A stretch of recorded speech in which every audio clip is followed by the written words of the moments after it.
بسم اللہ الرحمن الرحیم اللہم صلی علی سیدنا و مولانا محمد افضل صلواتک بعدد معلوماتک وبارک وسلم وصلی علیہ۔ بسم اللہ الرحمن الرحیم۔ عزیز طلباء کرام، امید ہے کہ انشاءاللہ العزیز آپ سب خیر و عافیت کے ساتھ ہوں گے۔ جامع السنن الترمذی جلد ثانی کے ابواب القدر عن رسول اللہ صلی اللہ علیہ وسلم کے ایک اور درس کے ساتھ آپ حضرات کے خدمت میں اللہ جل شانہ کے فضل و کرم سے حاضر ہونے کا موقع ملا۔ الحمدللہ تعالی مجموعی طور پر آج ہمارا سبق نمبر 127 ہے، تو بڑھتے ہیں اپنے سبق کی طرف۔ باب ما جاء ان النفس تموت حیث ما کتب لها۔ یہ باب ہے اس بیان میں کہ انسان کی موت اسی جگہ ہوتی ہے جو اس کے لیے تقدیر میں لکھ دی گئی ہے۔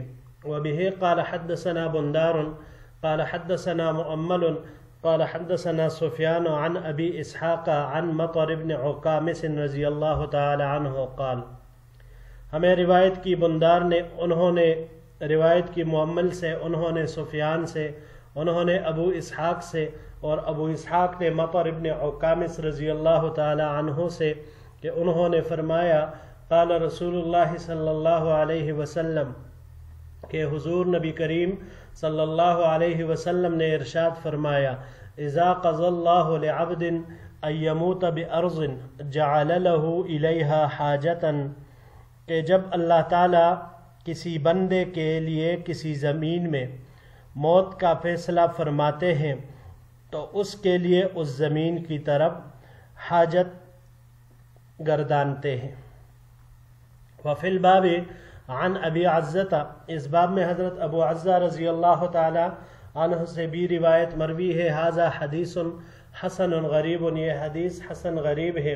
ولا نعرف لمطر ابن عکامس عن النبی صلی اللہ علیہ وسلم غیر هذا الحدیث، اور ہم مطر ابن عکامس رضی اللہ تعالی عنہ کے لیے حضور نبی کریم صلی اللہ علیہ وسلم سے اس حدیث کے علاوہ کوئی اور حدیث نہیں جانتے۔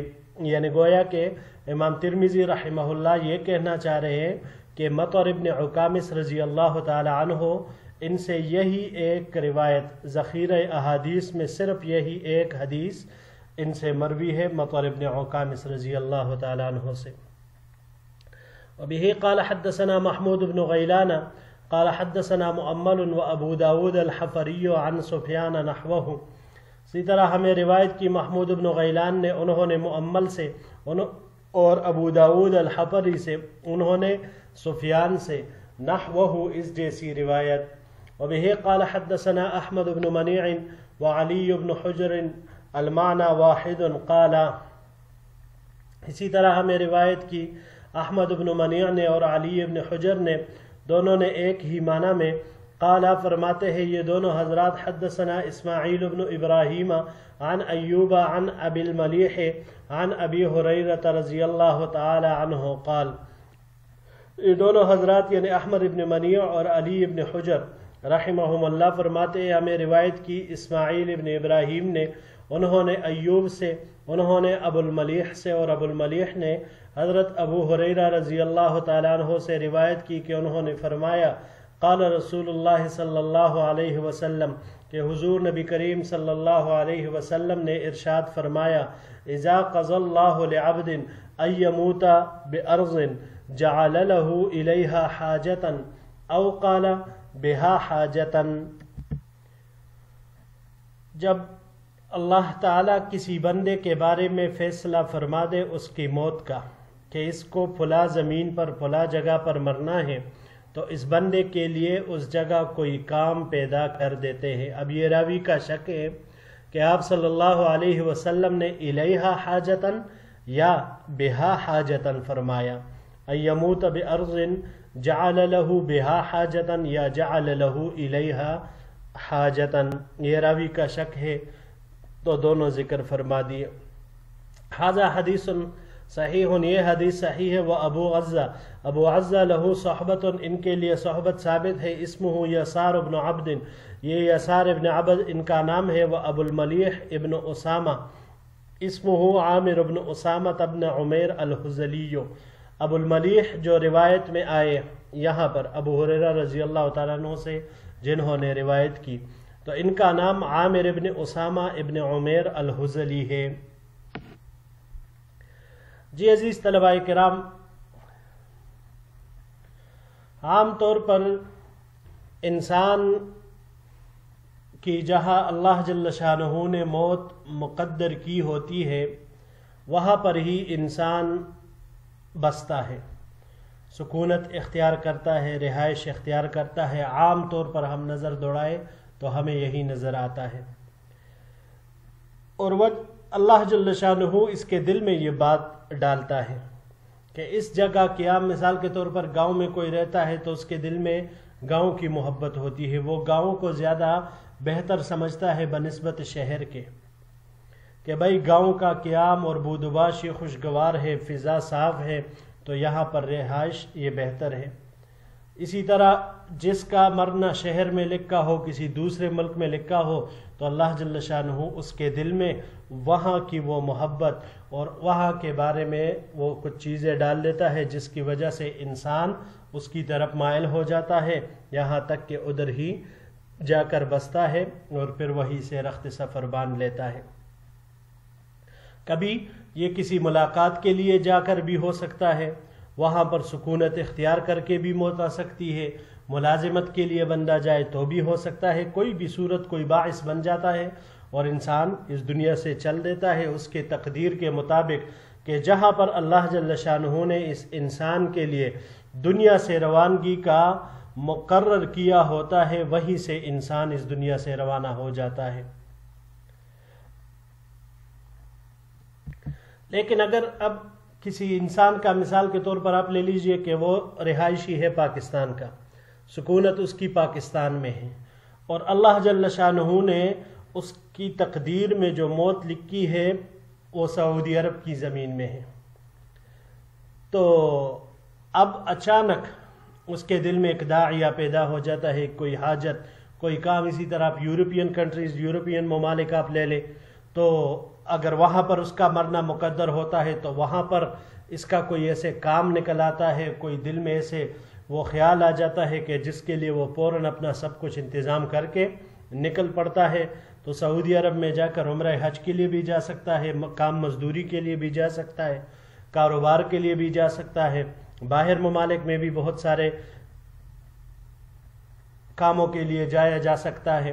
تو کسی نہ کسی طریقے سے وہ انسان کو جب کوئی حاجت پیش آتی ہے تو وہ نظام اس انداز میں حرکت کرتا ہے کہ یہ انسان آنن فانن فوراً وہاں پر پہنچ جاتا ہے، کیونکہ اسباب کے نظام میں خلل ڈالنا یہ اللہ جل شانہ کو بالکل پسند نہیں. دنیا دار الاسباب ہے، تو کوئی نہ کوئی سبب بن جاتا ہے جس کی وجہ سے انسان بالکل سیکنڈوں میں، وہ جو ہم کہتے ہیں تعبیر کرتے ہیں جلدی سے، سرعت سے، تو سیکنڈوں میں وہ انسان یہاں سے وہاں پہنچ جاتا ہے جہاں پر عزرائیل علیہ السلام اس کے انتظار میں کھڑا ہوتا ہے اور وہیں پر اس کی روح قبض کر لی جاتی ہے.